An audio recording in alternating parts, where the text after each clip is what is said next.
नमस्कार। सवाल तो पूछेंगे मैं, आपका स्वागत है और मैं राजेश सोनी। आज का हमारा विषय है पंचायतकरण। दरअसल मध्य प्रदेश में त्रिस्तरीय पंचायत चुनाव में दूसरे चरण की वोटिंग आज सुबह 7 बजे से शुरू हुई। दूसरे चरण में 47 जिलों की 106 जनपद पंचायतों की 7,655 ग्राम पंचायतों के लिए मतदान हुआ। अब आपको बता दें कि दूसरे चरण में 1,31,44,027 मतदाता हैं जिन्होंने अपने नेताओं का चुनाव किया। संवेदनशील मतदान केंद्रों पर कड़ी नजर रखी गई ताकि निर्वाचन कार्य में बाधा पहुंचाने वालों पर कड़ी कार्रवाई की जा सके। हालांकि कुछ मतदान केंद्रों पर छुटपुट घटनाएं जरूर निकलकर सामने आई। चुनाव को लेकर मतदाताओं में भी काफी उत्साह देखने को मिला। तो वही राजनीतिक पार्टियां चुनाव को लेकर पूरी तरह से सक्रिय दिखाई दे रही। हालांकि सियासी दल इस चुनाव में अप्रत्यक्ष रूप में शामिल होते हैं। बहरहाल चुनाव को लेकर सत्ता पक्ष और विपक्ष आमने सामने आ गए हैं और चुनाव को लेकर एक दूसरे पर हमलावर भी हैं। पंचायत चुनाव के पहले चरण के मतदान को लेकर कांग्रेस जहां खुद को बल मिलने की बात कह रही है, तो वहीं दूसरी तरफ कांग्रेस ने चुनाव आयोग की कार्यशैली पर भी प्रश्न चिन्ह लगा दिए। आपको बता दें कि 15 जुलाई को गांव सरकार की तस्वीर साफ हो जाएगी। मतदाताओं ने किस पर भरोसा जताया है, ये देखने वाली बात होगी और इसी पर आज हम चर्चा करेंगे। एक खास पैनल भी हमारे साथ जुड़ेगा, लेकिन उससे पहले हम आपको दिखाते हैं कैसा रहा दूसरे चरण का मतदान। पंचायत चुनाव के पहले चरण के रुझान ने कांग्रेस पार्टी को बल दिया है और उससे भारतीय जनता पार्टी का नेतृत्व और माननीय मुख्यमंत्री जी चिंतित हैं। आज जो दूसरे चरण का मतदान है, इस बात में कहने में हमें कोई भी गुरेज नहीं है कि निर्वाचन आयोग की भूमिका कितनी ईमानदार होगी, वो शाम तक क्लियर होगा। जिस तरह से निर्वाचन आयोग भारतीय जनता पार्टी के अनुषांगिक संगठन बन के काम कर रहा है, सैकड़ों कांग्रेस द्वारा की गई प्रामाणिक शिकायतों के बावजूद भी एक शिकायत पर भी निर्वाचन आयोग ने एक्शन नहीं लिया है। और मतदान पूरा 2 पोलिंग है, दोनों का मिला के 1155 वोट है और 3 बजे तक वोटिंग चालू रहेगी। इसके बाद में जो लाइन में आ जाएंगे, जब तक लाइन में रहेंगे, लाइन खत्म नहीं होगी तब तक वोटिंग होती रहेगी। उसके बाद काउंटिंग होगी और उसके बाद में दोनों का पार्टी का फैसला होगा। क्योंकि एसपी साहब और उनकी पूरी टीम तो लगी हुई है। हमने इंटर स्टेट जो है इंटर डिस्ट्रिक्ट मीटिंग भी कर दी और हमारा उनके साथ तालमेल भी है। लेकिन आप देखोगे कि उनकी तरफ से भी पूरा सहयोग है क्योंकि स्थानीय निर्वाचन है। तो मुझे नहीं लगता कि कोई बहुत ऐसे कोई मतदान में हस्तक्षेप या आने जाने का या मदिरा इस तरह की कोई शिकायत नहीं। हमारी निगाह है, अगर कोई बदमाशी करेगा तो हम कार्रवाई करेंगे। अभी तो आप भी देख रहे होंगे कि सब कुछ बहुत ही सुव्यवस्थित तरीके से चल रहा है। देखिए, वैसे तो मंदसौर जिले की तासीर है नहीं बूथ कैप्चर की, बट फिर भी हम सारी संभावना के लिए तैयार रहते हैं। जितने भी हमारे अंतर्राज्यीय नाके हैं जहाँ पे बॉर्डर लगे, सब जगहों पे व्यवस्था लगाई हुई है। और जो ऐसे गाँव थे यहाँ पे संभावित थे, हम लोगों ने ऐसे गाँव एक तो क्रिटिकल मतदान केंद्र के द्वारा छांटे जाते हैं और दूसरा हम लोगों ने पूर्व के अपराध को ध्यान में रखते हुए भी छांटे और सभी जगहों पे जाके जन चर्चा भी कर ली गई और इस टाइप के आपराधिक जो लोग हैं उनको भी चिन्हित करके उनके ऊपर कार्रवाई की जा चुकी है। मैं सीतामू विकास खंड के प्रतापपुरा में खड़ा हूँ और ये सीतामू तहसील का लास्ट गांव है और यहाँ पर 1 जुलाई को जो मतदान होना है यहाँ पर हो रहा है। और आप देख रहे हैं काफी तादाद में यहाँ पर भीड़ लगी हुई है और मतदाताओं की भीड़ के साथ ही यहाँ पर प्रत्याशियों का भाग्य का फैसला होगा। आज प्रत्याशियों के भाग्य के फैसले को देखते हुए ये मतदाता जो है प्रत्याशियों या मत करेंगे और प्रत्याशियों का भाग्य का फैसला करेंगे। मैं विजय रेटू के वीआईपी न्यूज चैनल से।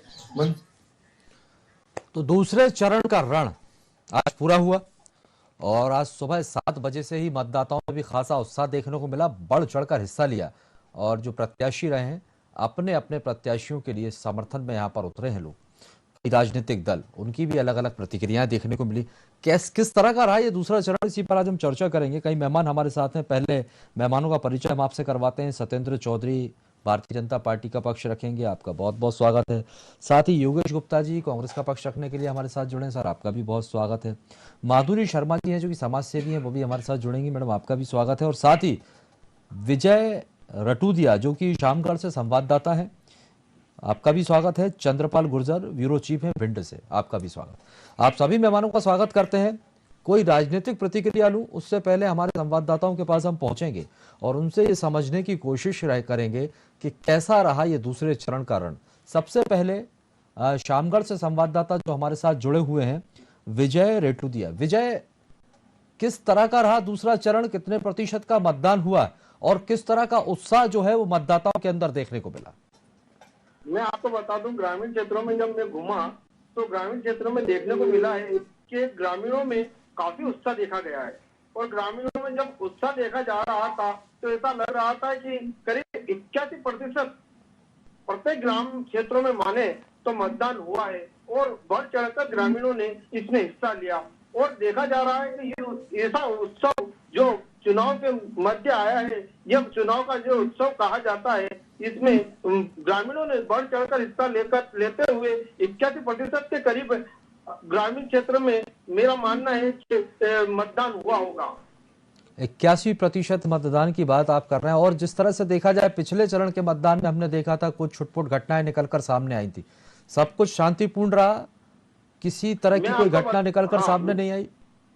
मैं आपको बता दूं कि हमारे यहाँ के जो एसपी अनुराग सुजानिया करके जो हैं, उन्होंने पहले से ही अपना शासन प्रशासन के मध्य ये काम किया है कि जगह जगह जाकर ग्रामीणों को पहले ही सचेत कर दिया था और संवेदनशील जो क्षेत्र आते हैं वहां पर सबको कह दिया था कि इस प्रकार की कोई घटना घटी तो फिर अच्छा नहीं होगा। और उसको लेकर ग्रामीणों को पहले ही सचेत करने के लिए समझाने के लिए जब ग्रामीणों के पास ये पहुंचे तो इस प्रकार की घटना अभी तक कोई भी सामने नहीं आई है। प्रशासन की सख्ती का अच्छा खासा असर देखने को मिला, यही वजह है जो शांतिपूर्ण मतदान हुआ। चंद्रपाल गुर्जर हमारे साथ ब्यूरो चीफ जुड़े हुए। चंद्रपाल, आपके यहाँ क्या स्थिति रही? देखिए राजेश, क्या है कि भिंड में 2 जगह मतदान हुआ है, भिंड और अटेर में। तो वहाँ पे छुटपुट घटनाएं अटेर में सामने आई हैं, बाकी कहीं कोई कुछ नहीं घटना हुई है। और एसपी शैलेंद्र सिंह चौहान और कलेक्टर ने ड्रोन से निगरानी रखी थी, इस वजह से कोई घटना नहीं। कितने प्रतिशत मतदान हुआ है चंद्रपाल अभी तक? अभी तक 3 बजे तक 60.5% मतदान हुआ है और अभी भी लाइनें लगी हुई हैं। जी ठीक है, मतदान प्रतिशत की बात की जाए तो 61-66 अच्छा प्रतिशत है, लोगों ने बढ़ चढ़कर हिस्सा लिया है। बहुत बहुत शुक्रिया आप सभी का। चलिए अब मैं पहुंचूंगा हमारे जो कि राजनीतिक पार्टियों के जो मेहमान हमारे साथ जुड़े हुए हैं उनकी प्रतिक्रिया लेंगे। सबसे पहले मैं आना चाहूंगा यहाँ पर सत्येंद्र चौधरी जी। सत्येंद्र जी, आप तक आवाज पहुंच रही है? जी हाँ राजेश जी बोलिए। सत्येंद्र जी, पहले चरण की बात करूंगा मैं आपसे। पहले चरण के जो रुझान जो निकलकर सामने आ रहे हैं, हालांकि तस्वीर साफ नहीं हुई, लेकिन जो रुझान निकलकर सामने आए हैं उनमें कहीं ना कहीं कांग्रेस को बल मिलता हुआ नजर आ रहा है। कांग्रेस बहुत उत्साहित है, कॉन्फिडेंस में है। 10 सीटें थी भोपाल जनपद पंचायत की, जिनमें से 7 में कांग्रेस को बढ़त मिली। क्या वजह? देखिए राजेश जी, अगर कांग्रेस को रुझान में जो आ रहे हैं तो अच्छी बात है, कांग्रेस अपना उसमें रहे। शेख चिल्ली वाला प्लान उनका हमेशा रहता है। माननीय कमलनाथ जी ने तो कई बार उन्होंने बताया भी है कि हम 15 अगस्त को सलामी हम ही लेंगे, फिर अगले 4 महीने बाद हम शपथ ग्रहण करेंगे। अगले तो कांग्रेस हमेशा ये करती रही और उन्हीं कमलनाथ जी ने कहा था कि पंचायत चुनाव से उनका कोई लेना देना नहीं है। तो उसके कारण से देखिए, और कांग्रेस और चाहे भारतीय जनता पार्टी या कोई भी दल हो, पंचायत के चुनाव में बगैर बैनर के, बगैर चुनाव चिन्ह के, बगैर पार्टी के चुनाव चिन्ह के चुनाव होता है। तो अभी दूसरा चरण है और तीसरा चरण भी आना है। और मध्य प्रदेश के अंदर 23,000 ग्राम पंचायत हैं और सरपंच और जनपद भी बड़ा चुनाव है। और उसको इतने जल्दी से कांग्रेस सिर्फ और सिर्फ जो प्रेस कॉन्फ्रेंस करके की गई थी इनकी तरफ से, तो सिर्फ क्योंकि इनका संगठन भी नहीं है। खुद इनके संगठन प्रभारी ने कहा था कि हम मात्र 6-7 लाख सदस्यता बना पाए, न वो सदस्यता अभियान का भत्ता बैठ गया था। और युवा कांग्रेस है उसका भी 65,000 बूथ पे जाने का कार्यक्रम था हर जगह, और मात्र 15,000 बूथ के बाद उनका भी दम फूल गया था और वो उनका हो गया। तो संगठन उनका कांग्रेस का लेकर है, उनका मीडिया के माध्यम से प्रेस कॉन्फ्रेंस कर लें और जितनी हवा के द्वारा हवा बना लें और जितनी ज्यादा से ज्यादा सीटें मिल जाए तो अच्छा है। ये तो कांग्रेस हमेशा ही प्रोपेगेंडा और मीडिया का सहारा लेती है। मुझे लगता है जनता फिर भी जैसा अभी आएगी, सारे समीकरण, सारे रिजल्ट आएंगे और आपको बिल्कुल पता चलेगा कि किसकी सीटें ज्यादा आई, कौन आया, क्योंकि ये बड़ा चुनाव है। 23,000 से ज्यादा ग्राम पंचायत हैं और हमारे 52 से ज्यादा जिला पंचायत, 52 जिला पंचायत हैं। सबका अभी आने दीजिए जनपद सदस्यों का। जनपद भी 300 350 के ऊपर जनपद। आप 15 जुलाई का इंतजार कर रहे हैं जब तस्वीर साफ होगी। योगेश गुप्ता जी, एक तरफ तो आप ये कह रहे हैं कि पार्टी को बल मिलता हुआ दिखाई दे रहा है, दूसरी तरफ यहाँ पर जो हमने अभी के मिश्रा जी को सुना, आपकी पार्टी के प्रवक्ता है, वो तो चुनाव आयोग की कार्यप्रणाली पर ही प्रश्न चिन्ह लगा रहे हैं। नहीं राजेश जी, फिर डर किस बात का है? बल भी मिल रहा है, जीत भी आप रहे हैं, कब्जा आपका हो रहा है, फिर भी सवाल खड़े कर रहे हैं। ठीक है, होगा यार की बात जी जी। राजेश जी देखिए, भोपाल जनपद में 10 में से 7 पंचायत चुनाव के परिणाम आपने बताए कांग्रेस के पक्ष में गए। कांग्रेस का हर कार्यकर्ता, हर नेता उत्साहित है, लेकिन मैं इससे आगे जाकर भारतीय जनता पार्टी के तथा कथित महासंगठन की पोल खोलता हूं। मुख्यमंत्री शिवराज सिंह चौहान जहां से आते हैं, जिस क्षेत्र से 17 साल से प्रदेश के मुखिया हैं, उन्हीं के जिले में सीहोर, इछावर, आष्टा और बुधनी जिला पंचायत और पंचायत सदस्य के चुनाव भारतीय जनता पार्टी हार चुकी है। कांग्रेस समर्थित शशांक सक्सेना, राजू राजपूत, रुखसार खान और डॉक्टर सुरेंद्र मेवाड़ा वहां से विजयी हुए। मानता हूं गैर दलीय आधार पर चुनाव होते हैं, मगर दलों का पूरा हस्तक्षेप रहता है। दलों से जुड़े हुए पदाधिकारी, जिम्मेदार कार्यकर्ता चुनाव लड़ते हैं, पंच, सरपंच, जिला पंचायत सदस्य बनते हैं। कई बड़े भारतीय जनता पार्टी के नेताओं की पोल खुली है। कई कैबिनेट मिनिस्टरों के रिश्तेदार हार गए इन प्रथम चरण के जो 25 जून को पंचायत चुनाव आयोजित किए गए थे, क्योंकि ये पंचायत चुनाव राजेश जी मतपत्र के आधार पर हो रहे हैं। तो यहाँ दूध का दूध, पानी का पानी होने वाला है। 75% से ज्यादा पंचायतों में कांग्रेस पार्टी अपना परचम फैलाएगी। पिछले 6 महीने से हम पंचायत चुनाव आयोजित करने की मांग ही नहीं कर रहे थे, दबाव बनाए हुए थे भारतीय जनता पार्टी शासित सरकार पर। कोविड का बहाना बनाकर मामा शिवराज इसीलिए पंचायत चुनावों को टालते हुए नजर आए, कभी ओबीसी के आधार पर, कभी परिसीमन के आधार पर, कभी कोविड का हवाला देकर, क्योंकि इनको मालूम था कि पंचायत चुनाव में भारतीय जनता पार्टी की पराजय सुनिश्चित है। इनके नगर विकास की पोल खोलूं मैं आज, तो आज जो 1-1.5 घंटे की बारिश हुई है राजेश जी, प्रत्यक्ष प्रमाण के तौर पर रंगमहल चौराहे की 6x6, 8x4 और 10x5 3 जगह से रंगमहल चौराहे की सड़क उखड़ चुकी है। तो भ्रष्टाचार से सराबोर ये शिवराज सरकार, बदल डालो अब की बार नगर सरकार। हम नेक इरादे, नेक वादे के साथ स्वच्छ सरकार देंगे, ये हमारा निवेदन है आपके चैनल के माध्यम से। मेरे सवाल का जवाब भारतीय जनता पार्टी के सारे सवाल पे हम दूर करें, आपके सवाल के जवाब पे आ रहा हूँ। चुनाव आयोग की भूमिका, चुनाव आयोग की भूमिका आज से नहीं राजेश जी, पिछले 8 वर्षों से संदिग्ध रही है।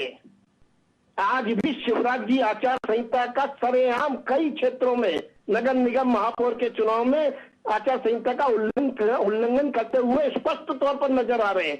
बावजूद इसके चुनाव आयोग ने एक नोटिस तक नहीं दिया है उनको। तो चुनाव आयोग के ऊपर तो शंकाएं हैं, लेकिन हमें लोकतंत्र पर पूरा भरोसा है और हम इस लोकतंत्र के महापर्व में मतलब आप ये मान रहे हैं पंचायत चुनाव में उपलब्धि है, इसकी बड़ी वजह ये है कि मतपत्र से चुनाव हो रहे हैं, इसलिए जो रुझान है वो आपके पक्ष में आते हुए नजर आ रहे हैं। मतलब कुल मिलाकर देखा जाए तो निशाना इस बार पर ईवीएम पर। मतदाताओं ने 2018 में भी कांग्रेस पार्टी को अपना जनादेश दिया था। शिवराज जी के कुशासन का दुष्परिणाम 2018 का रिजल्ट था, और अभी 2.5 साल में जो शिवराज जी की कारगुजारी है, जो भ्रष्टाचार है, जो ट्रांसफर उद्योग चल रहा है, जो 18 साल की सरकार को लेकर एंटी इनकम्बेंसी है गाँव में, गाँव सरकार बिल्कुल निश्चित रूप से एंटी इनकम्बेंसी भी है, और जो मूलभूत सुविधाओं का अभाव है। देखिए 2286 गाँव में बिजली नहीं है, 2000 से ज्यादा गाँव में सड़क ही नहीं है, नल जल योजना 33,000 से ज्यादा हैंडपंप सूखे पड़े हैं, आधी से ज्यादा गाँवों की आबादी प्यासी है। तो ये मूलभूत सुविधाओं का जो अभाव है, इसके विरोध में मतदान हो रहा है। जवाब ले लीजिए सत्येंद्र जी। देखिए, ग्रामोदय से भारत उदय की संकल्पना करने वाली कोई पार्टी है तो वो भारतीय जनता पार्टी है, और माननीय शिवराज जी हैं, माननीय नरेंद्र मोदी जी हैं, जिन्होंने ग्रामोदय से भारत उदय को कैसे आगे बढ़ाया। आप देखिए, जब अभी मैं आपको एक उदाहरण से दे दूं, कि मध्य प्रदेश में 44,000 किलोमीटर की सड़कें थी। मैं ये नहीं कह रहा कांग्रेस की सरकार ने कोई सड़कें नहीं बनाई थी, 44,000 किलोमीटर की सड़कें बनाई थी, ये बिल्कुल सही है, तो गांव-गांव तक की, जिसमें कि प्रधानमंत्री सड़क योजना भी आती है उसकी। और हमने जब हमारे माननीय शिवराज जी ने काम किया तो आज 2,20,000 किलोमीटर से ज्यादा की सड़कें मध्य प्रदेश के अंदर बन चुकी हैं। तो हमने रीच बढ़ा दी, 98% के करीब रीच बढ़ा दी साहब गांव तक जाने की। ये कांग्रेस लचर व्यवस्था हमेशा रही, कांग्रेस नहीं कर पाई। और जैसे ही आप देखिए आज हर गांव, मैं कहता हूँ कांग्रेस मंथर गति से विकास करती थी।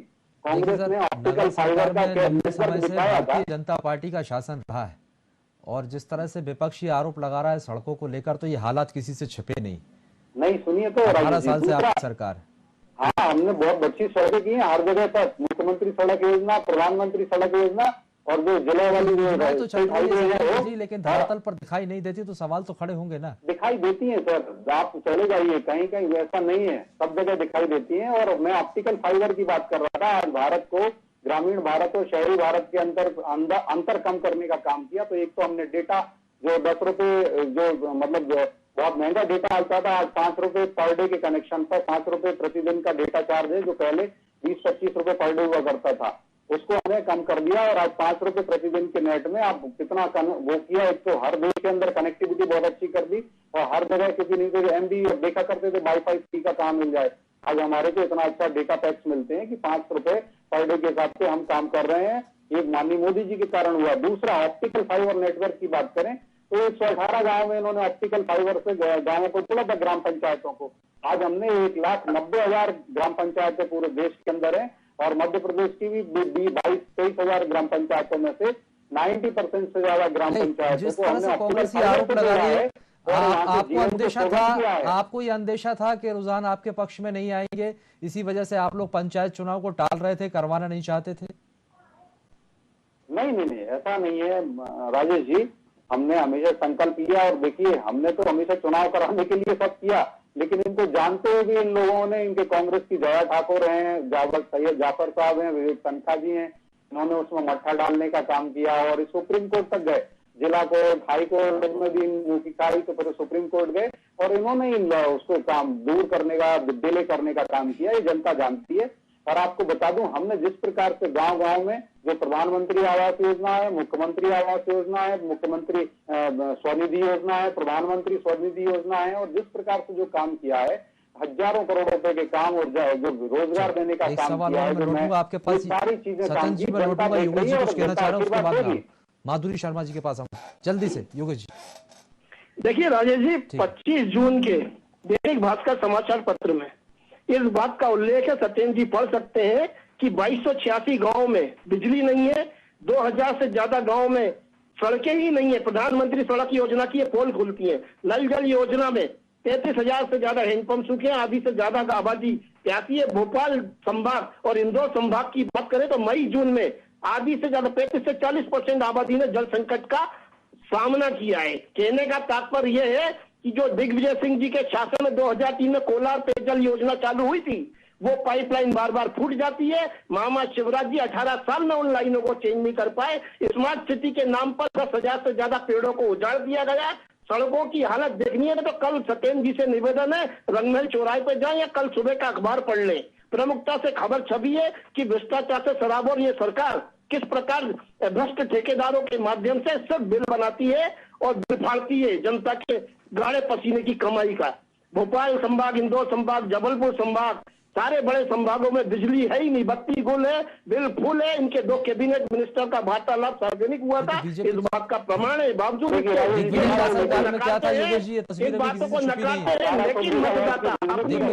आपके शासनकाल में क्या था, ये भी किसी से छुपी नहीं है। बिजली नहीं होती, आईना दिखा रहा है मतदाता। हमारे शासनकाल में जो था तो मतदाताओं ने हमें सत्ता से विमुख किया। आज जो सत्ता में लोग काबिज हैं, उनके खिलाफ मतदाताओं में रोष है। और देखना पंचायत चुनावों का जो रिजल्ट आएगा, नगर निगम, नगर पालिकाओं का जो रिजल्ट आएगा, वो बीजेपी के दावों की पोल खोलेगा। क्या आपको ये लगता है किसान आंदोलन का असर है? ये एक बड़ी वजह हो सकती है। किसान आंदोलन, किसानों को तो मिल ही नहीं, ना DAP मिल रहा, ना यूरिया मिल रहा, ना बिजली मिल रही, योगेश जी कह रहे हैं, ना बीज मिल रहा समय पे। किसान तो वैसे ही परेशान है। जवाहरलाल नेहरू जी ने मोहनपुरा डैम की प्रारंभ करने की। अब सर आप जवाहरलाल नेहरू की बात कर रहे हैं। मोहनपुरा नेहरू जी ने क्या नहीं दिया है और एक ढीला ढाला पर काम करना पड़ेगा। प्रधानमंत्री मोदी जी ने 7 साल बाद आज ये डिबेट कर रहे हो। राजीव गांधी ने संचार क्रांति के माध्यम से देश को ये दिया, आपके मोदी जी ने क्या दिया? जो लोग सोते रहते थे काम करते थे, नहीं कहते आरोप लगा रहे कांग्रेस ने काम नहीं किया होता तो मोदी जी काम करते थे। ये बोलने का काम इन लोगों ने ज्यादा किया, नारे देने का काम ज्यादा किया और काम नहीं किया। तो जो मोदी जी ने काम किया 2019 के द्वारा प्रारंभ किया गया मोहनपुरा डैम। चलिए मैं आप दोनों को रोकूंगा क्योंकि समय खत्म हो रहा है। हमारे साथ वरिष्ठ पत्रकार रमेश शर्मा जी जुड़ गए। रुक जाइए सर, निवेदन है आप दोनों से, समय भी खत्म हो रहा है। रमेश जी स्वागत है आपका कार्यक्रम में, लेकिन मेरा सवाल आपसे यह है कि दोनों ही दलों की बात यहाँ पर हमने सुनी। पहले चरण की यदि हम बात करते हैं, जिस तरह से कांग्रेस उत्साहित दिखाई दे रही है, कांग्रेस का ये कहना है कि भाई हमें बल मिलता हुआ दिखाई दे रहा है क्योंकि भोपाल की 10 पंचायत सीट में से 7 कांग्रेस के खाते में जाती हुई दिखाई दे रही है। दूसरी तरफ बीजेपी के अपने तर्क। सर पहला चरण हो गया, दूसरा चरण भी आज कंप्लीट हो गया, कैसे देखते हैं आप, क्या तस्वीर बनती हुई दिखाई दे रही है?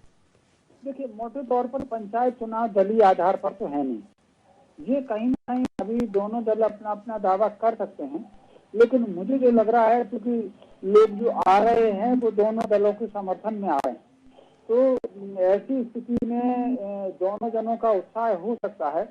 और लोगों ने इस बार जो खास प्रभाव पड़ा है मतदान पर, कहीं ना कहीं जातिवाद में असर दिखाया है।